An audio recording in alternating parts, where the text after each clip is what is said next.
मैं नैतिक पार्टी की तरफ से हूँ। आप अपना नाम बताएंगे? विकास उपाध्याय। हम लोग शराब पूरी तरह से संपूर्ण रूप से बंद हो उस अभियान में है। इस पे आपका विचार क्या है, आपका जानना चाहते हैं।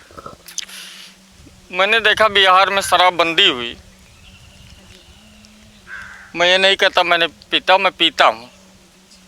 उसके बाद मैं यहाँ से अयोध्या से ट्रेन पकड़ा, फैजाबाद गया, फैजाबाद से और गया।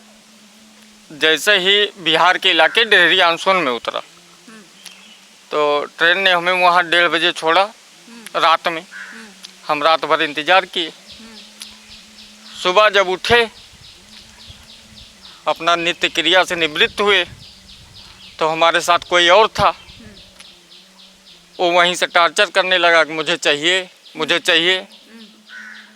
मैं वहीं डेहरी आनसोन के बाहर निकला तो पूछा, भैया इनको कहाँ मिलेगी? तो वहाँ पे बताया कि बस अड्डे पे चले जाओ, वहाँ पे 500 रुपये क्वार्टर बिक रही है। तो शराब आ कहाँ से रही है? ये तो सही कहा, वहाँ पे तो शराब बंद है। तो आ कहाँ से रही है? तो ऐसा नहीं है। वहाँ पे झारखंड चले जाओ, वहाँ पे सीधा सा नियम है। उनकी कौन सी कुलदेवी है, कौन है कि उनको 7 बोतल मिलना चाहिए। 7 बोतल कोई आदमी रख सकता है।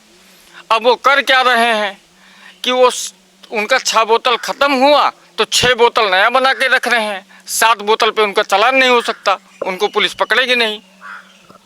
तो ये कहाँ तक संभव है? तो आप शराब पीते हैं? बिल्कुल। मतलब रोज? जो पीता है वो रोज पिएगा और नहीं पीता है तो कभी नहीं पिएगा। वो तो बहुत सीधा सा सिंपल सवाल है। मतलब आपके हिसाब से शराब नहीं छोड़ना चाहिए? हमारे हिसाब से शराब छोड़ना चाहिए, लेकिन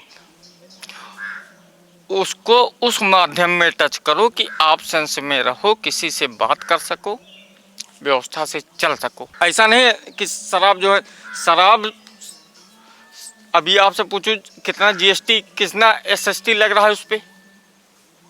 ऐसा थोड़ी है। वही सीसी आपके गुड़गांव में और पंजाब में 90 रुपए की मिल रही है, वही यूपी में 150 की क्यों मिल रही है? तो 60 रुपये तो एक्स्ट्रा जा रहे हैं। एसएससी और जीएसटी लगा है, तो वो भी तो सरकार अपनी अर्थव्यवस्था के लिए चला रही है। मतलब अर्थव्यवस्था को सुदृढ़ करने के लिए हम लोग को शराब पीना ज़रूरी है। मेरे कहने का मतलब, जैसे आपने अभी कहा कि ऐसी व्यवस्था कर दी जाए कि महुआ से, गोजई से, निपोरा से हियाँ बना के पिए। ना ये आपने कहा अभी कमलेश जी से, बाइट में सुन रहा हूँ। अभी आपने कमलेश जी से कहा गोजई, महुआ तमाम व्यवस्था सरकार दे दिए, या जब बंदे करेगा है तो वहाँ पे राशन की दुकान पे क्यों दे? राशन की दुकान पे अगर देना है तो 1 किलो दाल दे दिए बढ़ा के। शराब क्यों दे? जब फ्री ही देना है, शराब क्यों दे दें? 1 किलो दाल दे दिए। इसका ये है कि कुछ मजदूर आदमी है जो कि बहुत कम कमाते हैं, वो भी आदी हो चुके हैं, जिनके लिए उनका परिवार नहीं चल पाता है क्योंकि वो ज़्यादातर पीने में खर्च कर देते हैं।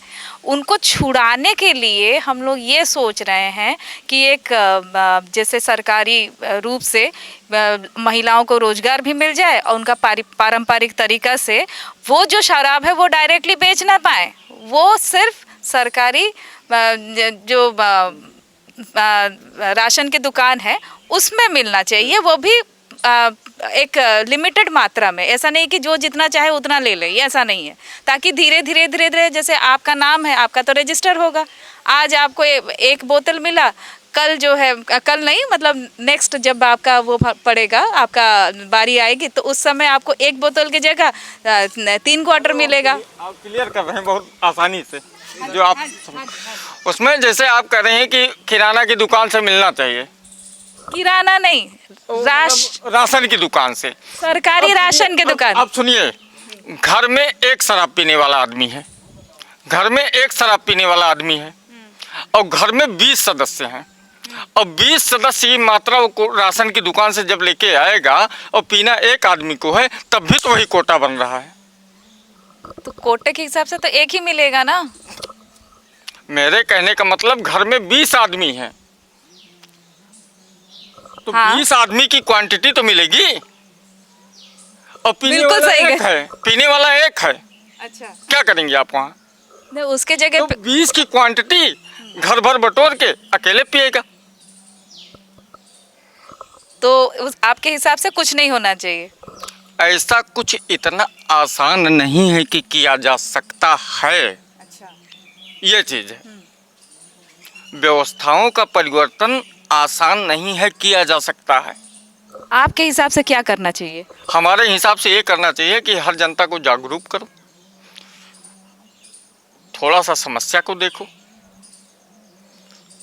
इतनी बड़ी समस्या है, आप कह रहे हैं कि महिलाएं घर पे योग्य हो जाएं, ये हो जाएं। आज महिलाओं को घर से बाहर निकल के मजदूरी करना पड़ रहा है। क्यों करना पड़ रहा है? वार्ता का बाकी हिस्सा देखिए कल सुबह 9 बजे।